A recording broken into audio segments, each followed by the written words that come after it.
Hello, everybody. Welcome to Everest Coaching Institute. Today we will discuss class 11th economics. बेटा ये जो हमारी chapter है micro economics and central problems of an economy की series चल रही है. हम उसको ही आगे कंटिन्यू कर रहे हैं. तो चलो शुरू करते हैं. नाउ अब देखो हमने इकोनॉमिक्स हमने पढ़ लिया है. व्हाट इज इकोनॉमिक्स, इकोनॉमिक्स क्या होती है हम पढ़ चुके हैं. अब बेसिकली इकोनॉमिक्स की टाइप्स क्या है. इकोनॉमिक्स आपकी दो तरह की है, micro economics and macro economics. आप अभी प्लस वन क्लास में हो. प्लस वन क्लास में आपको माइक्रो इकोनॉमिक्स पढ़ाई जाएगी एंड प्लस टू इकोनॉमिक्स में आपको मैक्रो इकोनॉमिक्स पढ़ाई जाएगी. ठीक है. सो आपकी ये जो हमने दो इकोनॉमिक्स हमने टाइप्स ऑफ इकोनॉमिक्स डिस्कस करनी है आपको टू क्लासेस में है. नाउ कम्स के माइक्रो इकोनॉमिक्स. पहले हम माइक्रो इकोनॉमिक्स पढ़ते हैं. वो क्या होती है माइक्रो इकोनॉमिक्स? बेसिकली एक वो इकोनॉमिक्स है ब्रांच की, एक इकोनॉमिक्स की वो ब्रांच है जो आपकी जो एक इकोनॉमी में जो भी आपकी प्रॉब्लम्स हैं या इश्यूज हैं, कुछ भी दिक्कत है, वो आपकी इंडिविजुअल लेवल के ऊपर वो डिस्कस करते हैं. Individual level here means individual firm और इंडिविजुअल इंडस्ट्री. ठीक है.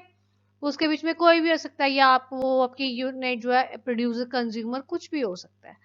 इसके बीच में आपके जो है माइक्रो इकोनॉमिक्स में हमने एक कंट्री एज अ होल नहीं देखते हैं. हमने यहाँ पे एक इंडस्ट्री या एक फर्म की बात करते हैं. ठीक है. उसके जो रिलेटेड जो आपकी जितनी प्रॉब्लम्स हैं, उनकी जितनी आपके इश्यूज हैं, इकोनॉमिक इश्यूज हैं, वो सारे सारे माइक्रो इकोनॉमिक्स में कवर होते हैं.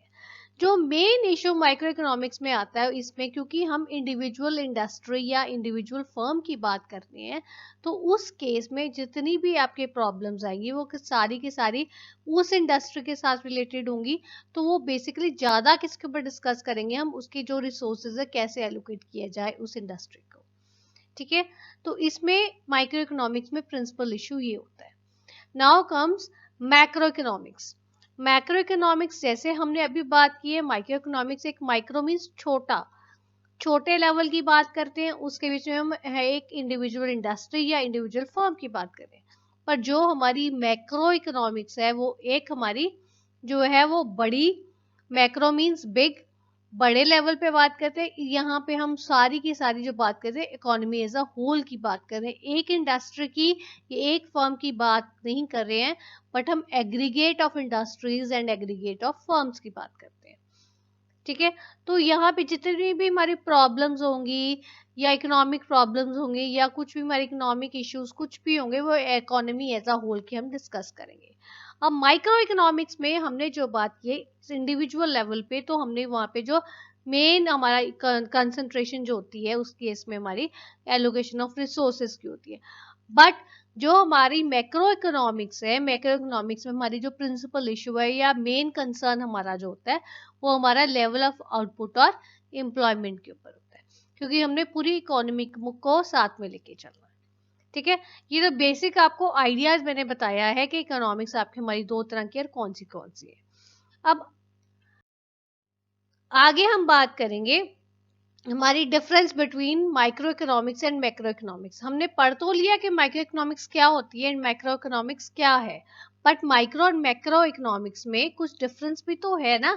तो वो डिफरेंस अब हम डिस्कस करेंगे. ये आप ध्यान से कर लेना क्योंकि ये आपको क्वेश्चन पेपर में आ भी जाता है. ठीक है. अब ये देखो, ये इसमें जो आपकी मैंने एक टेबल बना के रखा है, तो माइक्रो एंड मैक्रो इकोनॉमिक्स का इसमें आपको बेसिस, आपको मैंने पहले बेसिस किस बेसिस के ऊपर इनको डिस्टिंग्विश किया गया है वो है. तो पहला आपका पॉइंट आता है यूनिट ऑफ इन्वेस्टिगेशन.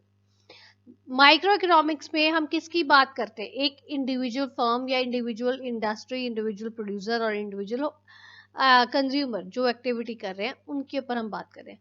सो ये जो एक इंडिविजुअल इकोनॉमिक यूनिट की जो बात होती है वो हमारी माइक्रो इकोनॉमिक्स में आती है. ठीक है. माइक्रो छोटा है तो इंडिविजुअल जो है आपकी इंडिविजुअल इकोनॉमिक यूनिट की बात होगी. देन कम्स मैक्रो इकोनॉमिक्स में यूनिट ऑफ इन्वेस्टिगेशन क्या होगी, वो आपकी बड़ी है. मैक्रो इकोनॉमिक्स आपकी एक वाइडर टर्म है, उसमें अभी हमने इकोनॉमी एज अ होल लेना है, पूरी एग्रीगेट ऑफ इकोनॉमी को हम कंसिडर करेंगे, वो उसमें इन्वेस्टिगेशन में पूरी की पूरी इकोनॉमी आएगी, एग्रीगेट ऑफ इकोनॉमी आएगी. ठीक है. So next point comes objectives.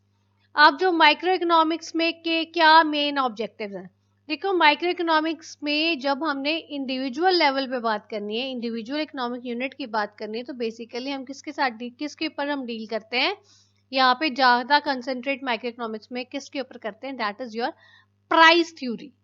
उस इंडस्ट्री की, उस फर्म की कैसी हमारी प्राइस थ्योरी होगी, हमने कैसे उसको मेंटेन करना है। और मैक्रो इकोनॉमिक्स में वो वाइडर कॉन्सेप्ट है, तो उसमें अब आपकी एग्रीगेट ऑफ यूनिट्स आएंगी, तो उस केस में हमारी मेन ऑब्जेक्टिव क्या होगा, हमारा इनकम या हमारी एम्प्लॉयमेंट थ्योरी, कि हमारी आउटपुट क्या आएगी या हमारी एम्प्लॉयमेंट कैसी हो, तो वो कैसे कैसे किस किस यूनिट में किस तरह से हमने एम्प्लॉयमेंट जनरेट करनी है, कैसे हमने हमारी आउटपुट होनी चाहिए, ताकि हमारी पूरी इकोनॉमी बहुत अच्छे बैलेंस में रहे, राइट। देन कम्स, आप ये देखो micro economics and macro economics है, ये हमारी इकोनॉमिक्स हमेशा एजम्पशंस के ऊपर चलती है। तो अब है कि माइक्रो इकोनॉमिक्स में हम क्या एज्यूम करते हैं, माइक्रो इकोनॉमिक्स में बेसिकली हम क्या एज्यूम करते हैं, वो हम ये एज्यूम करते हैं कि जो आपकी एग्रीगेट आउटपुट है वो आपको दी हुई है, एज्यूम करते हैं कि ये पहले की दे रखी है, जबकि हमने बात करनी है हमने माइक्रो इकोनॉमिक्स की, इंडिविजुअल लेवल की। तो इसका मतलब जो आपके मैक्रो वेरिएबल्स हैं जितने भी हैं वो सारे के सारे कांस्टेंट हैं, वो चेंज नहीं होंगे जब हम माइक्रो इकोनॉमिक्स से बात करेंगे। ऑन द कॉन्ट्रेरी, जब हम मैक्रो इकोनॉमिक्स से बात करेंगे तब हम एज्यूम करेंगे जितने भी हमारे माइक्रो वेरिएबल्स हैं वो हमारे कांस्टेंट हैं और वो हमारे कुछ उसमें चेंज नहीं हो रहा है, ठीक है, ये हम एज्यूम करके चलते हैं। देन कम्स हमारा फोर्थ पॉइंट कौन सा आता है, वो हमारा हमारा आता है इंस्ट्रूमेंट्स, माइक्रो इकोनॉमिक्स के इंस्ट्रूमेंट्स और मैक्रो इकोनॉमिक्स के इंस्ट्रूमेंट्स। तो माइक्रो इकोनॉमिक्स के इंस्ट्रूमेंट्स बेसिकली हमारे दो है, डिमांड एंड सप्लाई। ये जैसे जैसे आप ये आगे चैप्टर्स रीड करोगे समझोगे तब आपको समझ आ जाएगा कि कैसे हम इसमें डिमांड एंड सप्लाई को लेके माइक्रो इकोनॉमिक्स में हम सब कुछ कैसे डिटर्मिन करते हैं, कैसे हम प्राइस थ्योरी बनाते हैं। ये हमारे माइक्रो इकोनॉमिक्स का बहुत अच्छा बहुत इंपॉर्टेंट इंस्ट्रूमेंट है, that is your demand and supply, main instrument है। देन कम्स मैक्रो इकोनॉमिक्स के इंस्ट्रूमेंट्स कौन से, aggregate demand, aggregate supply, aggregate savings and aggregate investments. इसके चार मेन इंस्ट्रूमेंट्स हैं, इसके चार और उसके दो क्यों हैं, क्योंकि जो आपकी मैक्रो इकोनॉमिक्स है वो हम इकोनॉमी एज अ होल की बात कर रहे हैं, इकोनॉमी एज अ होल में हमारी जो है डिमांड, एग्रीगेट डिमांड भी आएगी, एग्रीगेट सेविंग्स भी आएंगी, एग्रीगेट सप्लाई भी आएगी और एग्रीगेट इन्वेस्टमेंट भी आएगी।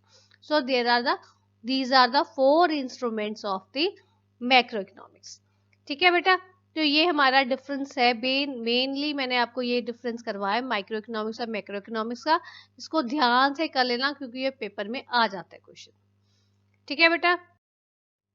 So this is all about today's video. If you find any difficulty, you are most welcome to give your feedback in the comment box. Thanks for watching.